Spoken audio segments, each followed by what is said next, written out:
പിന്നെ ചില യൂട്യൂബ് ചാനലുകളും ചില സോഷ്യൽ മീഡിയ പേജുകളിലും ഒക്കെ ഞാൻ മത്സരിക്കാൻ പോവുകയാണ്, CPM-ൻ്റെ സ്ഥാനാർത്ഥിയായി പറവൂർ മത്സരിക്കും എന്നൊക്കെ ഉള്ള സാങ്കല്പിക കഥകൾ ഇവരിങ്ങനെ സൃഷ്ടിച്ചു വിടുകയാണ്. ഞാൻ ഒരു ഇലക്ഷനിൽ പങ്കെടുക്കണമെന്നോ എന്നൊന്നും ഞാൻ ചിന്തിച്ചിട്ടില്ല. ഞാൻ വ്യക്തമാക്കിയതുപോലെ എൻ്റെ സ്ത്രീപക്ഷ രാഷ്ട്രീയ നിലപാട് അത് ഏത് വേദിയിലാണെങ്കിലും ഇനിയും അത് തുടർന്ന് സംസാരിക്കും. ഏത് സംഘടനയാണെങ്കിലും ഏത് രാഷ്ട്രീയ കക്ഷിയാണെങ്കിലും അങ്ങനെ ഒരു പരിപാടിയിൽ ക്ഷണിച്ചാൽ അത് ഏത് പാർട്ടിയാണെങ്കിലും അതിൻ്റെ ഭാഗമായി ഞാൻ സംസാരിക്കുകയും ചെയ്യും. അതിന് ഞാൻ ഒരു രാഷ്ട്രീയ പാർട്ടിയുടെയും അംഗമല്ല, അങ്ങനെ ഒരു ഉദ്ദേശവും എനിക്കില്ല എന്നുള്ളതാണ് എനിക്ക് ഈ കാര്യത്തിൽ വ്യക്തമാക്കാനുള്ളത്. പിന്നെ അടുത്തൊരു കാര്യം, ഗൂഢാലോചന സിദ്ധാന്തം. ഈ സംഭവം, ഈ ഇൻ്റർവ്യൂ വരുന്നത് ഓഗസ്റ്റ് 20 ഇത് വൈറലായി വരുന്ന ഇൻ്റർവ്യൂ. ഇത് ഞാൻ കൊടുക്കുന്നത് ഓഗസ്റ്റ് 10 ആ സമയത്ത് എൻ്റെ ഫോണിലോ എൻ്റെ കുടുംബാംഗങ്ങളുടെ ഫോണിലോ ആരെങ്കിലും വിളിക്കുകയോ ഏതെങ്കിലും തരത്തിലുള്ള ഗൂഢാലോചന നടന്നിട്ടുണ്ടോ എന്നുള്ളത് നിങ്ങൾ തെളിയിക്കൂ. പറയുന്നവർ തെളിയിക്കണം. എവിടെയും ഞാൻ കാണുന്ന ഒരു കാര്യമാണ് ഞാൻ CPM-മായി ഗൂഢാലോചന നടത്തി, അല്ലെങ്കിൽ ഏതൊക്കെയോ രാഷ്ട്രീയ നേതാക്കന്മാരുമായി ഞാൻ ഗൂഢാലോചന നടത്തി. അങ്ങനെ വെറുതെ കമൻ്റ് ഇട്ട് പോയിട്ട് കാര്യമില്ല. ആ കമൻ്റ് ഇടുന്ന സൈബർ പോരാളികൾ എവിടെ വെച്ച്, എങ്ങനെ, എപ്പോൾ, എന്ന്, ഏത് നേതാവുമായി ഞാൻ ഗൂഢാലോചന നടത്തി എന്നുള്ളത് വ്യക്തമാക്കണം. അതാണ് എനിക്ക് പറയാനുള്ളത്. അതായത് എപ്പോൾ, എങ്ങനെ, വെറുതെ ആരോപണം ഉന്നയിച്ചുകൊണ്ട് പോയിട്ട് കാര്യമില്ല. അങ്ങനെ നിങ്ങൾ തെളിയിക്കുകയാണെങ്കിൽ ഞാൻ എൻ്റെ രാഷ്ട്രീയ ജീവിതം അവസാനിപ്പിക്കുന്നു എന്ന് എനിക്ക് പറയാൻ പറ്റില്ല, കാരണം ഞാനൊരു രാഷ്ട്രീയക്കാരിയല്ല.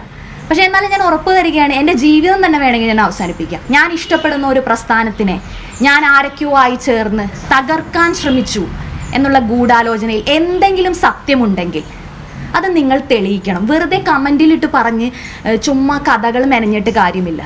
ഒരു കാര്യം നമ്മൾ പറയുമ്പോൾ അതിനെ കുറേ കഥകൾ സൃഷ്ടിച്ചുകൊണ്ട് അത് പറയുന്ന ആൾ CPM ആണ്, ഇത് പറഞ്ഞിട്ടുള്ള എല്ലാ ആൾക്കാരെയും CPM ആക്കി മാറ്റുന്നൊരു പ്രവണതയാണ് കാണുന്നത്.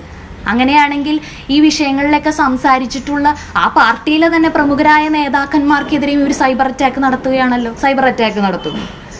അങ്ങനെയാണെങ്കിൽ എപ്പോൾ, എങ്ങനെ ഞാൻ ഗൂഢാലോചന നടത്തി എന്നുകൂടി നിങ്ങൾ പറയണം. വെറുതെ പറഞ്ഞു പോയിട്ട് കാര്യമില്ല, അത് കൃത്യമായിട്ട് പറയണം എന്നുള്ളതാണ് എനിക്ക് പറയാനുള്ളത്. ഇതുപോലെയുള്ള കഥകൾ എനിക്ക് സമൂഹത്തോട് പറയാനുള്ളത്, ഞാൻ ഒരു പ്രസ്ഥാനത്തിൻ്റെ പേര് പറയുകയോ ഒരു വ്യക്തിയുടെ പേര് പറയുകയോ ചെയ്തിട്ടില്ല. എന്നിട്ട് ഞാൻ അനുഭവിക്കുന്ന സൈബർ അറ്റാക്ക് ഒന്ന് കാണൂ.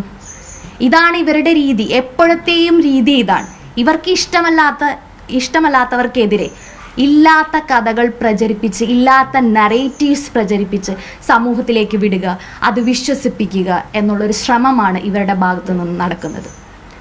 മറ്റൊരു കാര്യം എനിക്ക് പറയാനുള്ളത്, ഞാൻ ഈ പ്രസ്ഥാനത്തിനെ സ്നേഹിക്കുന്നത് കൊണ്ടും ഈ പ്രസ്ഥാനത്തിലുള്ള ചില നല്ല മനുഷ്യരെ ഓർത്തുകൊണ്ടുമാണ് ഇങ്ങനെ പിടിച്ചു നിൽക്കുന്നത്. എനിക്ക് വേണമെങ്കിൽ കൂടുതൽ കാര്യങ്ങൾ പറയാൻ സാധിക്കും. എനിക്കറിയാവുന്ന ഒരുപാട് കാര്യങ്ങളുണ്ട്, ഇതിൻ്റെ പിന്നിലുണ്ടായ പല കാര്യങ്ങളുമുണ്ട്. അത് തുറന്ന് ഈ രീതിയിലാണ് എന്നെ പ്രൊവോക്ക് ചെയ്യാനാണ്